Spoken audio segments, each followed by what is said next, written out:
What if there really weren't any tension between Christian faith and culture? What if Christian faith in fact affirmed the best and highest culture has to offer? It would make life a whole lot easier, wouldn't it? But is it the truth? Hello, I'm Stuart Baskin, pastor of First Presbyterian Church of Tyler, Texas, and this is your daily devotional for Wednesday, August 24th, 2022. This week, we're looking at an important book by theologian H. Richard Niebuhr called Christ and Culture. Written over 70 years ago, it remains an insightful analysis of the history of the church seen through the lens of how the church has come to terms with the tension between the Christian community and the cultures in which different Christian communities actually exist. Yesterday, we took a very brief look at the strategy Niebuhr calls Christ against culture. This approach tends to view culture as being the complete opposite of everything the Christian faith values, and it locates sin as a cultural phenomenon, prodding believers to separate from the world. This approach represents one end of a spectrum in the relationship between Christianity and the world. So if one end of the church and culture spectrum is the strategy of separation from the world, the opposite end of the spectrum is a strategy that finds broad agreement between the teachings of Jesus Christ and the best and highest any culture has to offer. Turns out, this is a surprisingly common strategy. It is what Niebuhr calls Christ of culture. Culture Christians can span the theological, social, and even political spectrum. Today, in fact, we see this strategy at work on the far left as well as the far right in the church. What unites them, though, is a belief that culture, or at least parts of it, coincide with the teachings of Jesus. Of course, the question becomes, which teachings of Jesus and which parts of culture? But let's back up for a minute and take a brief look at the inner workings of this strategy. In the first place, they see in Jesus Christ a great teacher, even philosopher. If the Christ against culture folks see Jesus as lawgiver, culture Christians see him as moral teacher.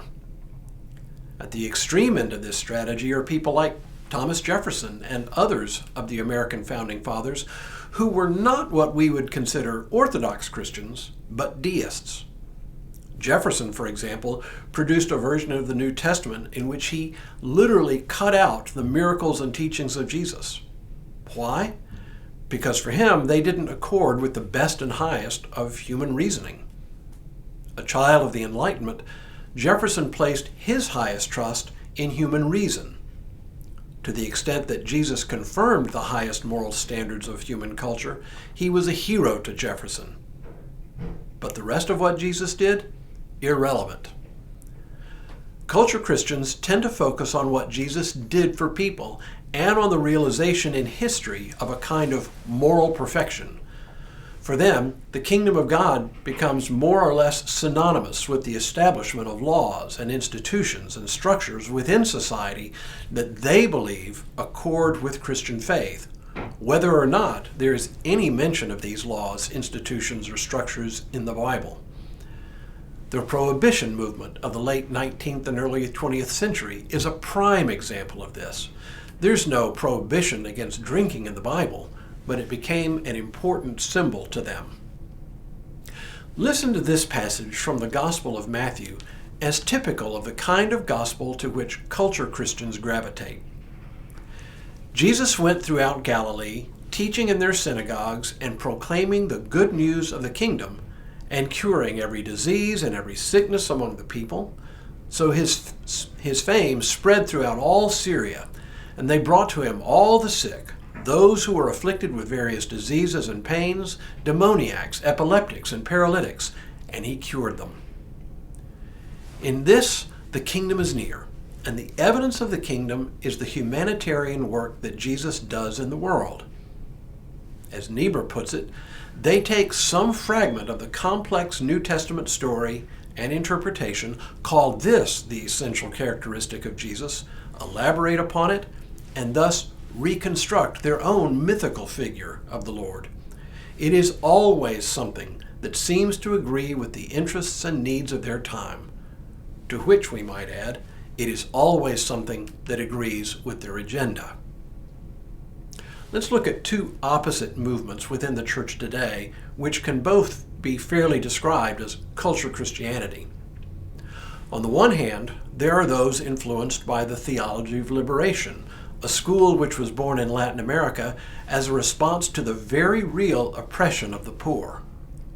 Liberation theologies and the impulses that it spawns identifies political liberation and empowerment of the poor with the kingdom. For them, Jesus becomes a sort of second Moses, the one who set the Hebrews free from their slavery to the Egyptians. On the other hand, there are those on the far right who advocate for making American government Christian. These Christian nationalists believe that part of the purpose of Christianity is to bring the kingdom into being through control of political institutions, creating laws which do not appear anywhere in the Bible, but which accord with their particular vision of morality. Culture Christianity can be a very tempting strategy, but it always results in something far less than what its adherents hope. And at worst, it become, instead of a utopia, a dystopia, because it turns out that sin is real, and even those with the highest of moral intentions themselves are as full of sin as those they oppose. It is, as I say, a tempting strategy, but it never lives up to its own hype. Tomorrow, we begin to look at the three middle ways Niebuhr identifies for solving the tension between culture and Christian faith. But for now, may God continue to bless you and keep you in all that you do, this day and in all the days ahead.